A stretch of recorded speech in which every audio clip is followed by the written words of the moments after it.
नमस्कार, आदाब। आप देख रहे हैं सत्य भारत 24 और मैं हूं आपके साथ अमन चौधरी। आज का इंटरव्यू सिर्फ इंटरव्यू नहीं है। आज का इंटरव्यू ग्रास पॉलिटिक्स को उभारने का और दिखाने का एक नया तरीका है।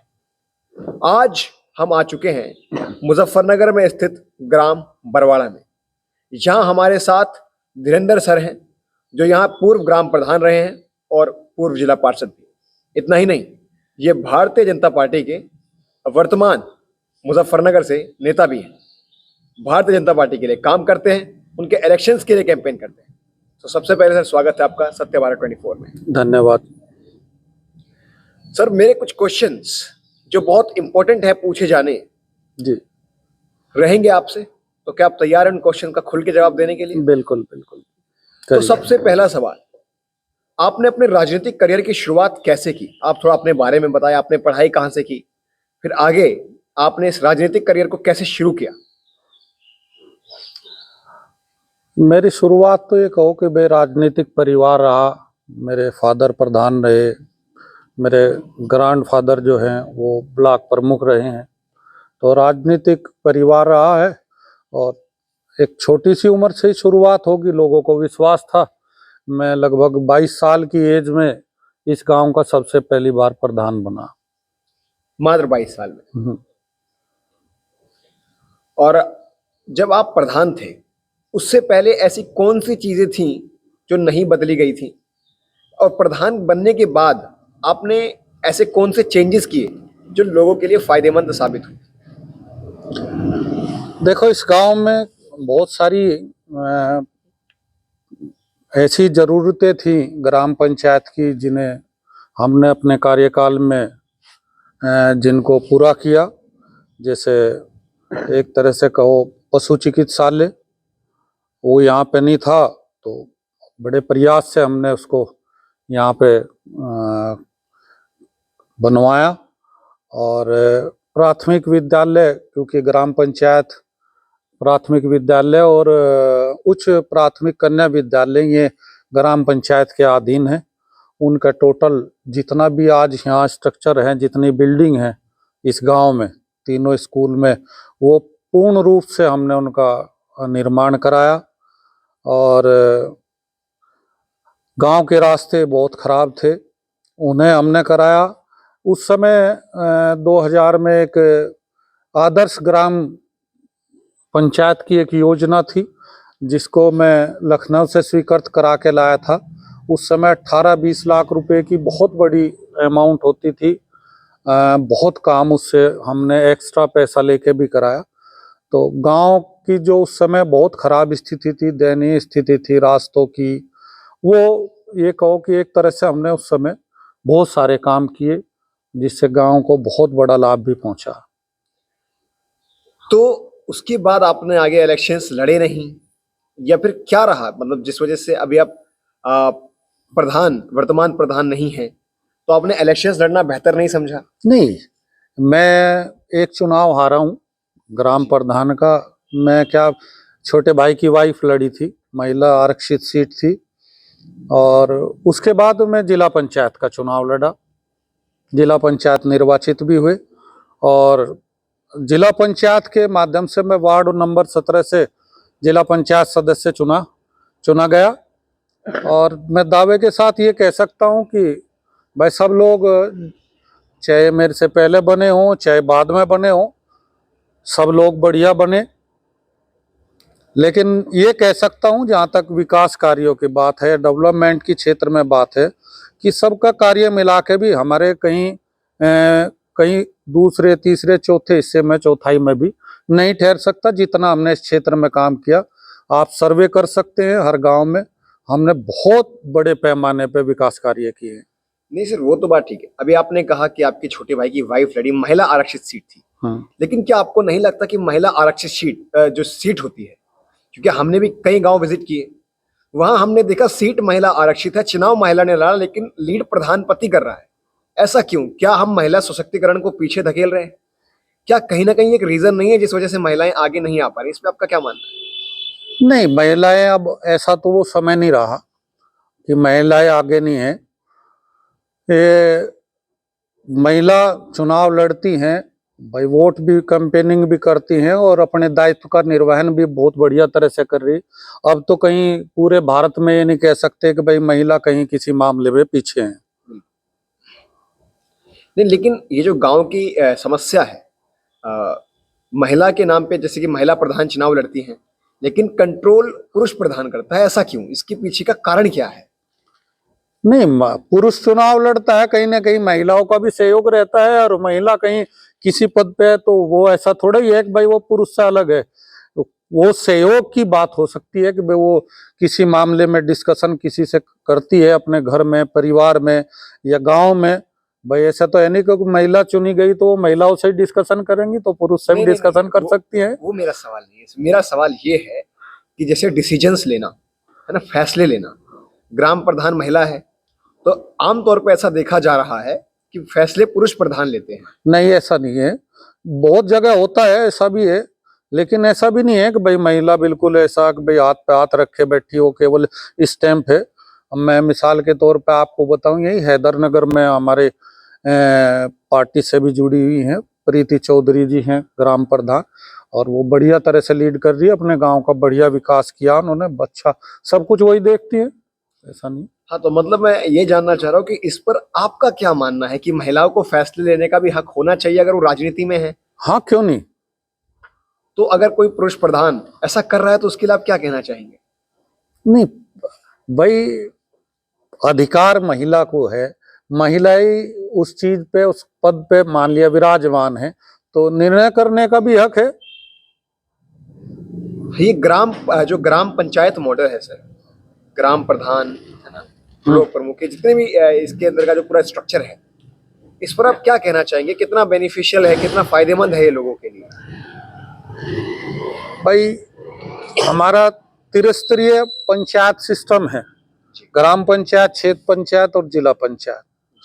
वास्तविकता ये, अगर ये ना होती तो ग्रामीण अंचल तो पूरा क्षेत्र विकास से वंचित रहता, अधिकारों से वंचित रहता, और इनके माध्यम से, भाई पंचायत मॉडल के माध्यम से ही हमारे क्षेत्र का, हमारे गांव का, हमारे देश का जो ग्रामीण अंचल है इसका विकास हुआ है, लोगों को उनके अधिकारों का पता चला है। और कहीं ना कहीं गांव, देखो इसमें कोई दो राय नहीं, भाई मेरी भी 50 साल की लगभग ये होने को जा रही, 49 साल है, कि इस टाइम में जो हमने अपने बचपन से देखा और आज तक बहुत आमूल चूल परिवर्तन ग्राम पंचायतों में हुआ है, ग्रामीण क्षेत्र में हुआ है पहले के मुकाबले। अब आप देखते होंगे, हमने अपने बचपन में देखे कि भाई बहुत सारे मकान कच्चे होते थे पहले, रास्ते कच्चे होते थे। अब भाई चाहे मकान की बात हो, चाहे रास्तों की बात हो, सब जगह आरसीसी रोड हैं, पक्के मकान हैं, और गांव में भी हर तरह की सुविधा है।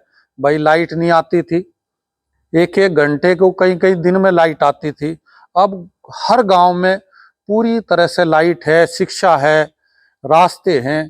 तो कहीं भी ये कह सके कि भाई जो शिक्षा का स्तर है उसमें भी जबरदस्त तरह से परिवर्तन, आमूल चूल सुधार हुआ है, और रहन सहन में भी आदमी के सुधार हुआ है, और आप पहले के मुकाबले देखें तो बहुत परिवर्तन है। तो ये इसका श्रेय आप जो है गवर्नमेंट को दे रहे हैं, स्टेट गवर्नमेंट को, या फिर ग्राम पंचायत को? शिक्षा बढ़ी, बिजली गांव में आ रही है, तो इसका श्रेय ग्राम पंचायत को जाता है या फिर स्टेट गवर्नमेंट? दोनों को करने की इच्छा शक्ति होनी चाहिए। जो नहीं करना चाहता, देखो आप किसी पद पे बैठा दिया, आपको जिम्मेदारी दे दी, किसी भी तरह का आपको दायित्व दिया, आप उसके अच्छी तरह से निर्वहन करेंगे तो कहीं ना कहीं आपकी भी बात है। और भाई चाहे वो नीचे की सरकार हो और चाहे वो ऊपर की सरकार हो, ग्राम पंचायत हो, क्षेत्र पंचायत हो, जिला पंचायत हो, विधानसभा, लोकसभा, कोई भी हो, तो कहीं ना कहीं वो सभी का रोल होता है। बस की क्या नीतियां हैं सरकार की, और किस तरह से गांव में काम करने वाले लोग, भाई गांव से जुड़े हुए या क्षेत्र पंचायत से, जिला पंचायत से, वो किस तरह से मतलब अपना, उनकी इच्छा शक्ति है काम करने की, वो उस चीज पे बहुत ज्यादा डिपेंड करता है। इच्छा शक्ति होनी चाहिए काम करने की, चाहे वो ग्राम पंचायत की बात हो, चाहे क्षेत्र पंचायत की, जिला पंचायत की, चाहे लोकसभा विधानसभा की हो। जो प्रतिनिधि हमने चुने उनमें इच्छा शक्ति हो काम करने की, एक कुछ नया कुछ कर गुजरने की। आप जैसे अभी आपने कहा इच्छा, तो कहीं ना कहीं आपको नहीं लगता कि ग्राम पंचायत में परिवारवाद और दबदबा, अगर कोई किसी गांव में चुनाव लड़ रहा है उसमें विकास के नाम से ज्यादा परिवारवाद पे या फिर दबदबे पे वोट होती है? अगर कोई दबंग है गांव के अंदर तो कहीं ना कहीं लोग उसे वोट देंगे, या फिर अगर किसी का ज्यादा नाम है उसे वोट देंगे। तो विकास के नाम पे वोट नहीं होता, परिवारवाद के नाम पे वोट होता है, ऐसा है क्या? नहीं, हर जगह अलग अलग परिस्थिति है। कुछ समय था भाई जहाँ दबदबे का भी इस्तेमाल होता था, और भाई परिवार का भी कह सकते हो आप। लेकिन कहीं ना कहीं मेरा आज भी ये कहना कि लोग 90% उन्हीं लोगों को चुनते हैं जिनमें काम करने का कोई उन्हें लगता हो कि भाई इनमें काम करने की इच्छा है या ये अच्छा क्षेत्र में विकास करेंगे। और राजनीति में तो मैं ये कहूँगा, और समाज में भाई अच्छा व्यवहार और अच्छा आदमी का स्वभाव और अच्छा काम करने वाले व्यक्ति को ही हमेशा अपना जनप्रतिनिधि चुनना चाहिए। दबदबे से या फिर परिवारवाद से वोट नहीं देनी चाहिए। अच्छे व्यक्ति को दो और अच्छे काम करने वाले को दो, अच्छे व्यवहार वाले को दो, जो समाज का हित करता हो, जो गांव का हित करता हो, अपने क्षेत्र का हित करता हो, उसके डेवलपमेंट के बारे में सोचता हो, जो व्यक्ति सभी का सम्मान करता हो, सभी जातियों धर्मों का सम्मान करता हो, उस ऐसे व्यक्ति को हमेशा अपना प्रतिनिधि चुनना चाहिए। नहीं, वो तो ठीक है, लेकिन ग्राम पंचायतें काम नहीं करती, ये भी एक हकीकत है सर, इसको कोई ठुकरा नहीं सकता। एक दो ग्राम पंचायत काम कर ले, 10 कर ले, लेकिन कहीं ना कहीं अभी ज्यादा संख्या ऐसी है जहां आज भी गांव के लोगों को उनका राशन नहीं मिल रहा है, उनकी जो मूलभूत सुविधाएं हैं वो नहीं मिल रही हैं। इसके पीछे का कारण क्या है? क्या सरकार इसको आइडेंटिफाई नहीं कर सकती? क्या सरकार को एक विजिलेंस कमेटी नहीं बनानी चाहिए इसके ऊपर, जो देखे कि आखिर लोगों तक उनकी मूलभूत जरूरतें क्यों नहीं पहुंच पा रही है? देखिए, मैंने एक बात कही पहले भी, कहीं ना कहीं भाई जनता के जनप्रतिनिधि चुनने में कभी कभी गलती करते हैं। मैंने कहा कि ऐसे व्यक्ति को चुनना चाहिए जो व्यक्ति समाज के हित का हो, अपने गांव क्षेत्र के विकास के बारे में सोचता हो, अपने देश के विकास के बारे में सोचता हो, जिसका अच्छा व्यवहार हो।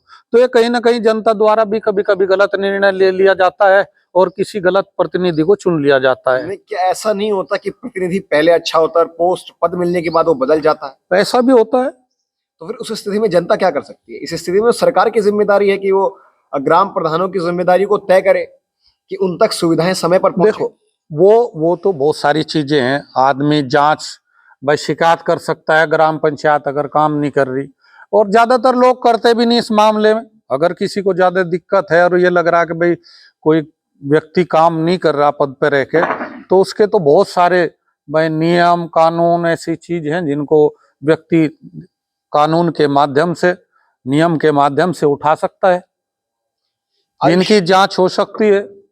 आयुष्मान भारत योजना का लाभ कितने गांवों में मिल पा रहा है? आयुष्मान भारत का बहुत सारे लोगों को उसका लाभ हुआ, बहुत सारे लोगों को। नहीं, गांव में कितने लोग लेकिन मेरा ये कहना को कि उस योजना को, वो बहुत अच्छी योजना है, उसको बड़े स्केल पे लागू करना चाहिए। मेरी सरकार के से, आपके चैनल के माध्यम से मांग भी है कि आयुष्मान भारत योजना भारत की बहुत अच्छी, पूरे देश में कहूँ बहुत अच्छी योजना है, जिनसे मतलब गरीब और जो बेचारे इलाज से वंचित लोग हैं, ऐसे लोगों को उस योजना से बहुत बड़ा लाभ हो सकता है। मेरा मानना है कि उसको तो पूर्णतः पूरे भारत में हर एक नागरिक पे लागू कर देना चाहिए। नहीं, गांव के अंदर वो अगर नहीं इम्प्लीमेंट हो पा रही है, नहीं लागू हो पा रही है, तो उसके पीछे का क्या कारण है? थोड़ा सा प्रचार प्रसार का हो सकता है। नहीं, फॉर्म भरवा लिए जाते हैं, जैसे प्रधानमंत्री आवास योजना के फॉर्म भरवा लिए जाते हैं, है ना, आयुष्मान भारत योजना के फॉर्म भरवा लिए जाते हैं, लेकिन सालों साल निकल जाते हैं और लोगों को फैसिलिटीज ही नहीं मिलती। इसके पीछे का क्या रीजन है? देखो कहीं ना कहीं सरकारी तंत्र का भी इसमें कहीं मान सकता हूं मैं कि भाई कहीं ढीला ढाली हो, प्रचार प्रसार की भी बात हो सकती है। जैसे अभी प्रधानमंत्री आवास योजना की बात करी, अभी वो योजना शहरी क्षेत्र में ज़्यादा चली, ग्रामीण अंचल में उसका अभी शुरुआत नहीं हुई। मुझे उम्मीद है, आशा है कि ग्रामीण अंचल के लोगों को भी उसका बड़ा लाभ पहुंचेगा। लाभ पहुंचते पहुंचते सर इतना समय क्यों लग जाता है कि लोगों को त्रस्त हो जाना पड़ता है? मैंने एक फॉर्म भरवा दिया, उसे पहुंचने में 6 साल लग रहे हैं। 6 साल में इंसान की जिंदगी बदल जाती है, अगली सरकार आ जाती है, अगर वो सरकार हार गई तो फिर उस योजना पे काम ही नहीं होगा। वो अभी शहरी क्षेत्र में, मैंने बताया कि शहरी क्षेत्र में वो चल रही थी। शहरी क्षेत्र में लोगों को बहुत सारे मकान भी आवंटित हुए, जो फ्लैट्स वगैरह आवंटित हुए, और ग्रामीण क्षेत्र में वो अभी मकान बनने शुरू नहीं हुए। मैं आशा करूंगा, और ये आपकी बात सही है कि शहरी क्षेत्र के साथ साथ भी अगर ग्रामीण क्षेत्र में भी वो योजना चलती तो बहुत सारे लोगों को उसका लाभ मिलता। एक सवाल विकलांगों को लेकर सर, जी जो विकलांग होते हैं, दिव्यांग जिनको हम जी बोलते हैं, जी। उनको लेकर गांव में कोई जागरूकता नहीं है, और सबसे बड़ी बात, कोई ग्राम पंचायत इन्हें लेकर काम नहीं कर रही। इसका क्या कारण है? क्या ये लोग समाज का हिस्सा नहीं है? जैसे सब लोग समाज का हिस्सा हैं, ऐसे ही ये लोग भी समाज का हिस्सा हैं। आज हमारे पूरे मुजफ्फरनगर डिस्ट्रिक्ट में एक भी ऐसा स्कूल नहीं है, एक भी ऐसा इंस्टीट्यूशन नहीं है जो ऐसे बच्चों के लिए काम करे। खासतौर से पर्सन विद डिसेबिलिटीज में विजुअल इंपेयरमेंट आता है, जो बच्चे देख नहीं सकते। तो उसके पीछे क्या कारण रहा जिससे हमारे एमपी ने उस लेवल पे काम नहीं किया, एमएलए ने काम नहीं किया? कमी कहाँ रही आखिरकार? देखो, जो आपकी डिमांड है, वास्तविकता मैं भी आपकी बात से सहमत हूँ। ऐसा कोई भाई स्कूल वगैरह या कॉलेज या विकलांग या दिव्यांग भाइयों के लिए होना चाहिए। मैं भी आपकी बात से सहमत हूँ। ये समाज का हिस्सा है, हमारे भाई हैं, हमारे अपने परिवार के लोग हैं, वो लोग भी समाज का ही हिस्सा है। पूर्व मंत्री डॉक्टर संजीव बालियान ने तो हर वर्ष भाई वो चीज जो आपने रखी, कहीं ना कहीं मैं भी सहमत हूँ उस बात से कि इनके लिए कोई विद्यालय वगैरह का होना चाहिए। लेकिन उन्होंने हर वर्ष दिव्यांगों के लिए एक मेला आयोजित वो करवाते थे, और बड़े स्केल पे उन्होंने दिव्यांग भाइयों के लिए, भाई चाहे वो कृत्रिम हो, चाहे ट्राईसाइकिल हो, बैथ हो, जिस तरह का भी मतलब उनको इंस्ट्रूमेंट की आवश्यकता थी, उसकी उन्होंने हर वर्ष जो है मेला लगाकर उसका उनको सहयोग करने का, उन्हें जो भी वो मदद करने का प्रयास था उन्होंने किया। लेकिन कॉलेज वाली बात है आपकी, मैं भी सहमत हूँ, और ये सच है कि भाई वो हमारे भाई लोग हैं, हमारे परिवार के हिस्सा हैं, और उनकी शिक्षा दीक्षा पे और विशेष रूप से सरकार को ध्यान देना चाहिए। अब क्योंकि आप भारतीय जनता पार्टी के नेता भी हैं, कार्यकर्ता हैं, है ना? जी। तो कुछ सवाल मैं सेंट्रल गवर्नमेंट के हिसाब से आपसे लेना चाहूंगा। तो सबसे पहले आपको क्या लगता है सेंट्रल गवर्नमेंट ने बीते 10 वर्षों में कैसा काम किया? भाई ये तो अच्छा करने में तो कहीं कोई कमी नहीं। भारत देश की स्थिति पूरे संसार में, पूरे वर्ल्ड में पहले क्या थी और आज क्या है, ये किसी से छुपी हुई नहीं रही। आज वो भारत भारत नहीं है जो पहले भारत था, आज कुछ और भारत है। आज मजबूत भारत है, सशक्त भारत है। लेकिन सर इस सशक्त भारत में अगर युवा को रोजगार ना मिले, पेपर लीक हो जाए और बच्चे आत्महत्या करें, किसानों की सुविधाएं, किसानों को एमएसपी ना मिले, इस पर आप क्या कहें? किसान की एमएसपी की डिमांड रही है, ऐसा नहीं किसी सरकार में रही, पहले भी रही। जी। सभी सरकारों ने कहा स्वामीनाथन रिपोर्ट को लागू करने के लिए, करी किसी ने नहीं। वास्तविकता है, सच्चाई है भाई, आज के टाइम में किसान को जिस तरह से मदद मिलनी चाहिए थी, जितनी मदद मिलनी चाहिए थी, जो उनको अधिकार हक हुकूक मिलने चाहिए थे, वो नहीं मिले। जितनी उन्हें मदद मिलनी चाहिए थी, खेती पे खर्च बहुत ज्यादा बढ़ रहा, लागत पहले के मुकाबले कई गुना बढ़ी, लेकिन वास्तविकता है कि उसको उसकी फसल का वाजिब दाम नहीं मिला। तो मैं आपकी बात से कहीं ना कहीं सहमत हूँ। तो कहीं ना कहीं सर आप ये मानते हैं ना कि भारतीय जनता पार्टी ने 2014 में जो नारा दिया, बहुत हुई महंगाई की मार, अब की बार भाजपा सरकार, इस पे कहीं ना कहीं सरकार टिक नहीं पाई, क्योंकि गैस सिलेंडर वो महंगा हो गया, पेट्रोल महंगा हो गया, डीजल महंगा हो गया। अब दवाइयां आप देख सकते हैं, उन पर भी जीएसटी है। जीएसटी आने से भी कहीं ना कहीं किसानों की तो कमर टूटी ही है। जो निचला तबका है, जो मिडिल क्लास फैमिलीज हैं, उनको कहीं ना कहीं इसका इफेक्ट हुआ है। तो इस पर आप क्या कहना चाहेंगे? एक तरीके से अगर ये बेनिफिशियल है, फायदेमंद है, फायदेमंद ये इस तरीके से है कि देश का हर व्यक्ति टैक्स दे रहा है, लेकिन नुकसान इसमें गरीब लोगों का हो रहा है। इस पर आप क्या कहना चाहेंगे? कुछ चीजों से जीएसटी हटा देनी चाहिए, चाहे वो किसान से संबंधित हो या भाई किसान की पेस्टिसाइड वगैरह है, खाद है या बीज वगैरह है, जिन पे जीएसटी है उन पे नहीं होनी चाहिए। दिव्यांग है, दवाई है, उन पे जीएसटी, दिव्यांग के लिए जो यंत्र वगैरह जो भी इंस्ट्रूमेंट्स वगैरह हैं उन पे हटनी चाहिए। और देखो, बिना टैक्स के भी देश भी टैक्स से ही चलता है। भाई टैक्स की वसूली देश को चलाने के लिए कहीं ना कहीं भाई वो पैसे का कलेक्शन इसी चीजों से होता है। और कुछ चीजें हैं ऐसी भाई जिन चीजों की बड़े रूप में जनता की आवश्यकता है, उन पे कहीं ना कहीं जीएसटी हटानी चाहिए। रही बात रेट की, आप अपने पड़ोसी मुल्क किसी से भी आप तुलना करें, देखो महंगाई में उनके मुकाबले, अभी आप पाकिस्तान की बात करें, पेट्रोल डीजल की क्या रेट है, आधे भी नहीं हमारे यहाँ। तो ये देश को चलाने के लिए कहीं ना कहीं थोड़ा बहुत आवश्यकता होती है। सरकार किसी की भी आवे, ऐसा नहीं कि उनमें 20, 30, 50, 100 रुपये घटा देगी या कुछ बहुत कम हो जाएंगे।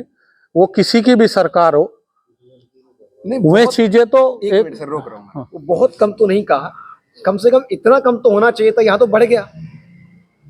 जो पेट्रोल का भी 70-71 पे हुआ करता था, वो आज कहीं 100 है, कहीं 102 है, कहीं 111 है।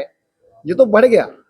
क्या सरकार को वैट रेट कम नहीं करना चाहिए, जो टैक्स वो एक्स्ट्रा लगा रहे हैं? जरूरत की जो चीजें हैं, ऐसा देखो, आप जब से देश आजाद हुआ कभी रेट कम तो हुए नहीं होंगे। थोड़ा थोड़ा जैसे महंगाई बढ़े, आवश्यकता बढ़ती है, भाई हमें डेवलपमेंट चाह रहा, हमें बहुत सारी सुविधाएं चाह रही, तो वो पैसा कहीं ऐसा तो है नहीं कि भाई कहीं वैसे आ जाएगा।